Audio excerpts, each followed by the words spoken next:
Good morning, my name is Sylvie. Today I'm going to do my presentation and the topic is about the food safety in the kitchen. The main goal of food safety is to reduce the incidence of food-borne illness, which is also known as food poisoning. Food safety also means how we handle our food. We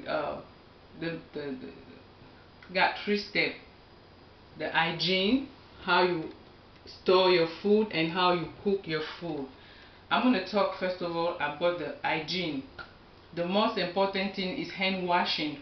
We have to know the procedure for hand washing, and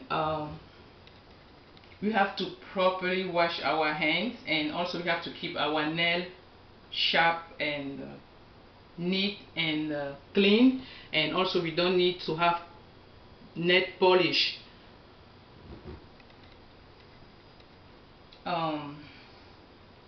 And we have to avoid touching any body part, like scratching our nose, touching our eye while cooking. And if it happened, we must wash our hands again before going back and touch the food. So we always have to keep our hair covered, either with a hat or a scarf, when in the kitchen, in order to avoid the hair to fall into, in the food or in the pans. Okay, that was the first step, which was hygiene. And also we have to use the glove, disposable gloves, when handling the food in the kitchen. And that disposable glove can be changed frequently. And also we have to wash our hands frequently, as I mentioned before. We have to avoid smoking in the kitchen, or sneezing or coughing, and if it happens, we have to do a hand washing again before going back and touch the food. Okay, that was the hygiene part, and I'm gonna move to the next step, which is the cooking. We always have to wash our food products such as chicken, meat, fish, vegetable, fruit before we can cook it. And we also have to check for the expiry date to make sure the food is not expired before we can even buy it from the store. The cooking should be done in one continuous step, which means, if I decide to cook a chicken and I have to cook it until it's ready to eat, I don't have to cook it, let's say, for 10 minutes and then stop, turn the oven off, and then go run some area and come back and put it back on the stove and keep cooking it. That's not advisable, because it might catch some bacteria, and which is very harmful and also unhealthy for our safety. So that was the cooking part. And the minimum internal cooking temperature to remember is 75 degrees Celsius for all cooking, except for the whole poultry, which is 71 degrees Celsius.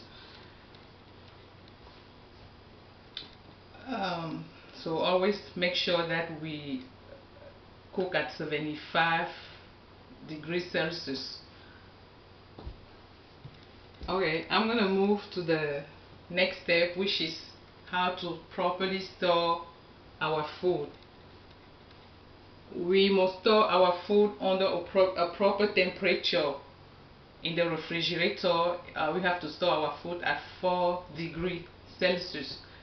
Food such as dairy, chicken, vegetable, anything we would like to, just store it in the refrigerator at 4 degrees Celsius.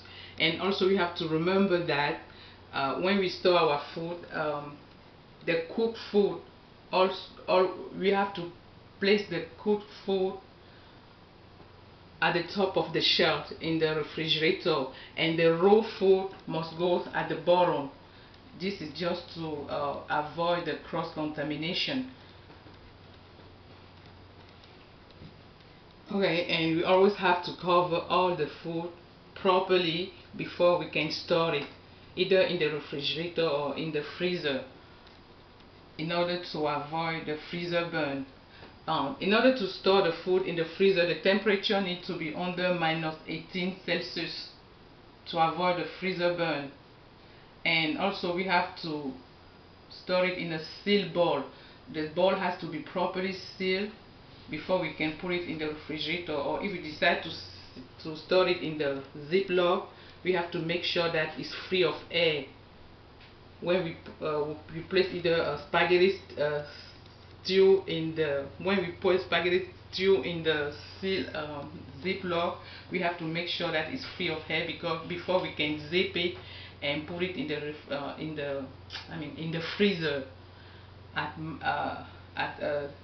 -18 Celsius temperature, in order to avoid the freezer burn. So I already covered the hygiene and the storage, how to properly store the food, and also already covered the cooking. And that is the most important part, to procedure to follow in order to avoid the food poisoning. Thank you.